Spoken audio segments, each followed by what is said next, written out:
मायके से पहले ससुराल। जैसे ही उसने दरवाज़ा खोला और सामने देखा तो उसकी बेटी अदिति दरवाजे के बाहर खड़ी थी। तब उसे आश्चर्य हुआ कि कुछ बताया भी नहीं, मैंने भी नहीं बुलाया, तो अदिति अचानक कैसे आ गई। अपनी बेटी को देखकर भारती बोली, आने से पहले बताना तो चाहिए था। अकेले ही आई हो क्या? जमाई जी और बच्चे कहाँ हैं? भारती ने एक साथ कई सारे सवाल किए। तभी अदिति बोली, माँ, क्या कोई आपने न प्यारी इकलौती बेटी का ऐसे स्वागत करता है? मुझे लगा कि तुम मुझे अचानक देखकर बहुत खुश होंगी और सबसे पहले मुझे गले लगा लोगी, पर यहाँ तो उल्टा ही हो रहा है। शायद तुम दुनिया की पहली माँ होंगी जो बेटी को ससुराल से आने अपने घर आते खुश होने के बजाय चिंता में पड़ गई। क्या मैं अकेली इस घर में नहीं आ सकती? क्या हमेशा दामाद और बच्चों के साथ ही आना जरूरी है? बोलकर अदिति घर में प्रवेश कर गई और अपना सामान रखकर बोली, भाभी कहाँ पर है? भाभी जल्दी चाय नाश्ता लेकर आओ, आपकी नंद आई है।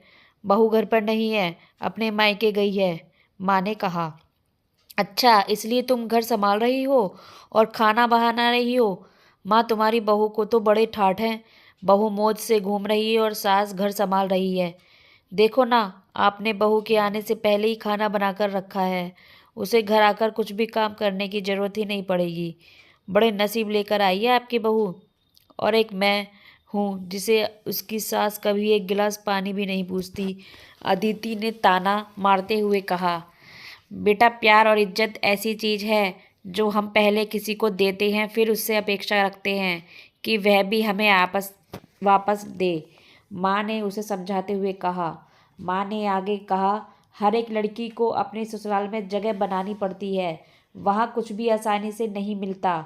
तुम अपनी सास से एक गिलास पानी की अपेक्षा करती हो। तुम तो उनकी बहू हो। तुम बहू हो, फिर भी तुमने कभी उन्हें एक गिलास पानी दिया है क्या? तुम शादी के बाद ससुराल में रही ही कितने दिन? जब तुम्हारे मन को लगा तब अपनी बैग भरी और सीधा मायके आ जाती हो। मायका और ससुराल एक ही शहर में है, इसका मतलब ऐसा नहीं होता कि तुम जब चाहो तब मायके आ जाओ और चाहो उतने दिन रहकर वापस ससुराल चली जाओ। मायके में भी बेटी को मान सम्मान तभी मिलता है जब बेटी ससुराल का मान सम्मान रखकर मायके में कुछ दिनों के लिए आती है, तभी उसे मान सम्मान मिलता है। ऐसा हर रोज बिन बुलाए कोई कारण ना होते हुए भी कोई बेटी मायके आती होगी तो उसको साधारण पूछताछ भी कोई करता नहीं। और तुम मेरी बहू को बोलती हो ना, तुम तो मेरी बहू की बराबरी ही मत करो। वह कभी भी बुलाए बिना अपने मायके नहीं जाती है, और गई भी तो वहाँ की कोई भी बात में वह कुछ नहीं बोलती। वह जब घर में रहती है तब वह मुझे घर में कोई भी काम को हाथ लगाने नहीं देती। अब मेरी इच्छा से घर के काम कर रही हूँ, वह मुझे काम करने को नहीं कह गई। अपनी बेटी को माँ के सिवाय अच्छा कौन समझ सकता है? मुझे तुम्हारा स्वागत अच्छी तरह पता है। तुम्हारे ससुराल में सब लोग अच्छे हैं, तुम ही उनके साथ मिलजुल रहना नहीं चाहती। ससुराल तो ससुराल होता है और मायका तो मायका होता है। मायके में घर का काम अपनी मर्जी से होता है। ससुराल में सबसे पहले सबका दिल जीतना पड़ता है, सबको अपना बनाना पड़ता है। उसके लिए छोटों से लेकर बड़ों तक सबको प्यार करना पड़ता है। सबकी पसंद नापसंद का ध्यान रखना पड़ता है। सबसे प्यार से बोलकर सबको अपने घर के कामों में मदद करनी पड़ती है। तभी सब लोग घर में आई नई बहू को स्वीकार करते हैं, उसे अपना मानते हैं। तुम जिम्मेदारी लेने के लिए तैयार ही नहीं हो, इसलिए रोज रोज मायके चली आती हो। यहाँ आकर भी वही करती हो। अभी की बात देख लो, घर में कदम भी नहीं रखा, उतने में भाभी को ऑर्डर देना शुरू कर दिया। भाभी, मुझे चाय नाश्ता लेकर आओ। वह व्यक्ति घर में है या नहीं, वह कैसी है, उसकी तबीयत कैसी है, वह पूछना भी जरूरी नहीं समझा। घर में आए मेहमान की मेहमान नवाजी होती है, पर उनका बर्ताव बोलना सामने के व्यक्ति को पसंद आया तो मेहमान नवाजी ना मांगते पूरी होती है। पर तुम्हारा ऐसा बर्ताव मुझे पसंद नहीं आता, तो तुम्हारे ससुराल के लोगों को कैसे पसंद आएगा? तुम बोलती हो ना मेरे बहू का बहुत ठाठ है, तो वो बात सही है। उसने यहाँ हमारा दिल जीत लिया है और हर एक के दिल में खुद की जगह बनाई है। वो रोज़ रोज़ तुम्हारे जैसे ससुराल के लोगों के साथ झगड़ा करके मायके नहीं जाती। इस वजह से ससुराल और मायका दोनों जगह उसकी इज्जत होती है। जब तक उसे अपने मायके से बुलावा नहीं आता तब तक वह जाती नहीं। आज माँ ने ही अपनी बेटी को उसके बर्ताव के दोष दिखाए, क्योंकि उसे लगता था कि अपनी बेटी को अभी नहीं समझाया तो वह उसे कभी नहीं समझेगी।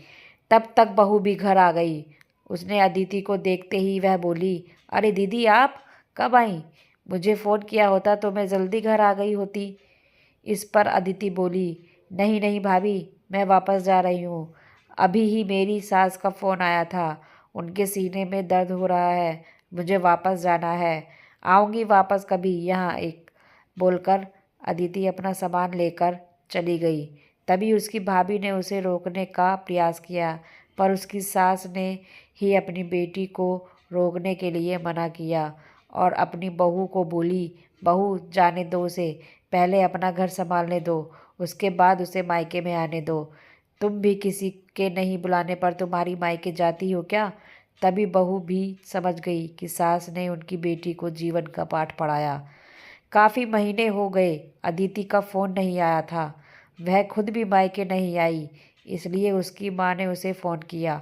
शुरुआत में किसी ने फ़ोन उठाया नहीं, फिर थोड़ी देर बाद फ़ोन किया तो फ़ोन उठाया, लेकिन अदिति ने नहीं, उसकी सास ने उठाया। तभी उन्होंने उनकी तबीयत का पूछा, फिर दोनों की बातें शुरू हुई। तभी बीच में ही अदिति की सास ने उसकी माँ को धन्यवाद किया। तब अचानक उनके ऐसे बोलने पर उनको कुछ समझ नहीं आया, इसलिए भारती जी ने वापस पूछा, आप और किसी की बात कर रही हो क्या? अदिति की सास बोली, नहीं तो फिर आप धन्यवाद किसको बोल रही थी?